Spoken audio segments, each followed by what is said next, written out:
Sualda deyilir, şəkil 1-də müsbət yüklü A cismi neytral və keçirici X və Y cisimlərinə yaxınlaşdırılır.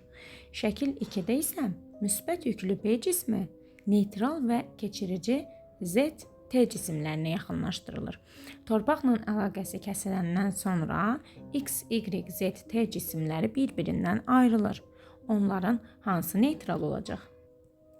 Deməli, birincidə hansı hadisə baş verər? Müsbətin yanında mənfilər yığılacaq. Bütün müsbətlər isə bu tərəfdə çoxluq təşkil edəcək. Daha sonra bu mənfilər müsbətlər tərəfindən saxlanıldığından yerə gedə bilməz. Ona görə də nə edəcək? Yerdən elektronlar gəlib buranı neytrallaşdıracaqlar. Ona görə Y neytral olacaq. İndi isə digərinə baxaq. Burada müsbət yüklü cisim var. Onda belə çıxır ki, burada yenə də mənfilər toplanacaq. Bütün müsbətlər bura yığılacaq. Bu şəkildə. Və müsbətlər burada olduğuna görə bu mənfilər də daha yaxında yerləşdiyinə görə məsafə azdır müsbətə nisbətən.